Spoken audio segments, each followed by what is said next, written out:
Marie de Magdala était la prostituée.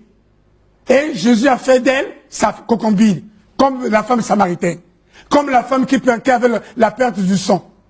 Voilà, Jésus a laissé plusieurs femmes.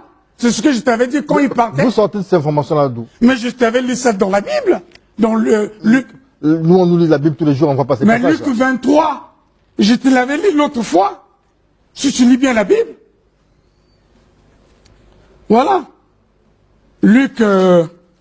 faut vite lire, M. Branham, après on va lâcher les jouets des enfants. Mais il n'y a pas de problème. Luc 23, je t'avais lu ça.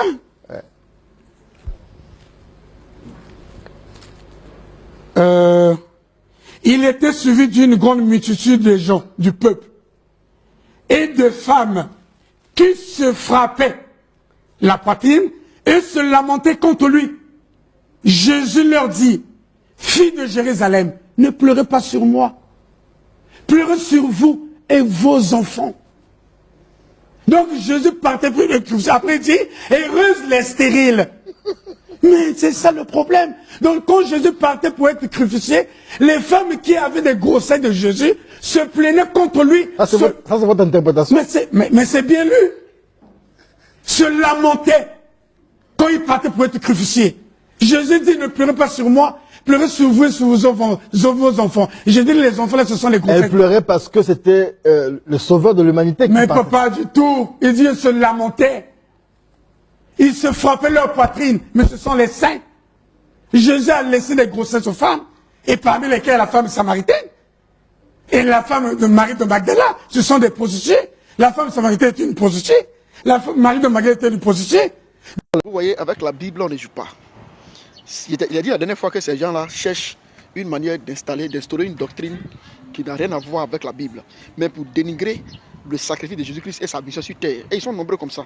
Parmi eux, il y a des musulmans. Parmi eux, il y a des athées. Il y a des kémites simplement qui viennent pour dire que Jésus a eu femme, il s'est marié, il y a eu des enfants et autres. Mais le monsieur ici, il a mal fait de prendre la Bible, selon le livre de Luc, chapitre 23. Vous voyez, même le journaliste se moque de lui.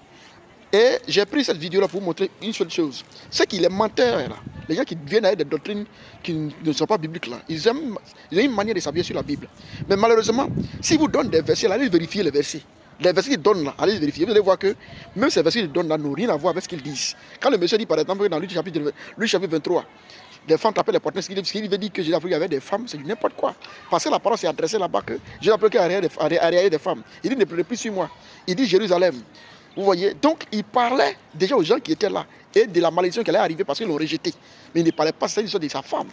Donc ça vous dit que si vous ne regardez pas la Bible, si vous ne vérifiez pas l'écriture, si vous ne faites pas vos possibilités d'ouvrir la Bible pour voir si ce qu'on vous dit est juste, selon ce que les apôtres ont fait aux gens, aux chrétiens de Béret, les gens vont toujours vous mentir. C'est pourquoi on montre ces vidéos-là, pour vous emmener à lire votre Bible, à examiner ce que les gens disent là, et écrit noir sur blanc, et soit à les quitter. Voilà, je ne vais pas être long aujourd'hui encore, comme je l'ai dit. Merci.